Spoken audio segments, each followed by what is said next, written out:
अस्सलाम वालेकुम नाजरीन, उम्मीद करता हूँ कि आप सब खैरियत से होंगे। नाजरीन, सरकारी टीवी पर नशर किए जाने वाले मकबूल ड्रामे उर्तुल गाज़ी मुल्क में मकबूलियत के नए रिकॉर्ड कायम कर चुका है। नाजरीन, ड्रामे की हीरोइन अदाकारा इसरा बिल्जिक पाकिस्तानी शायकीन के सबसे पसंदीदा तुर्क अदाकारा बन गई है। नाजरीन, तफसीलात के मुताबिक तुर्क अदाकारा इसरा बिल्जिक ने पाकिस्तानी मद्दाहों की जानिब से मौसूल तबसरों के ज़रिए अपनी मकबूलियत में इजाफे का मुशाहिदा किया।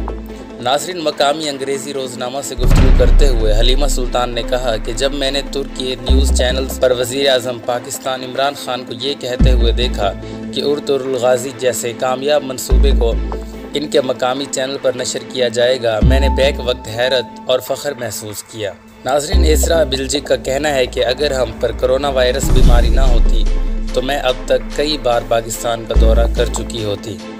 नाज़रीन, वाज़ेह रहे कि इससे कबल तुर्क अदाकारा ने मद्दाहों की जानिब से भरपूर पजीराई मिलने के बाद पाकिस्तान आने की ख्वाहिश का इजहार किया था। नाज़रीन, हलीमा सुल्तान ने एक पाकिस्तानी मद्दाह के सवाल का जवाब देते हुए कहा था कि आपकी कीमती तारीफ़ों के लिए दिल से शुक्रिया अदा करना चाहूँगी। आपकी मदद से मुझे वाकई खुशी मिलती है। इसरा के पाकिस्तान आमद के ऐलान के बाद डोगन अल्प के किरदार में नज़र आने वाले एक और अदाकार केवत शेटन गोनर ने भी पाकिस्तान आने की ख्वाहिश का इजहार किया।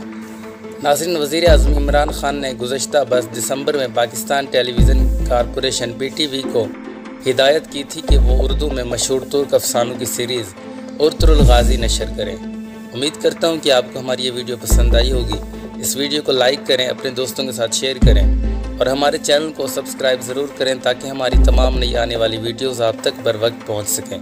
मिलते हैं अगली वीडियो में, तब तक के लिए अल्लाह हाफिज़।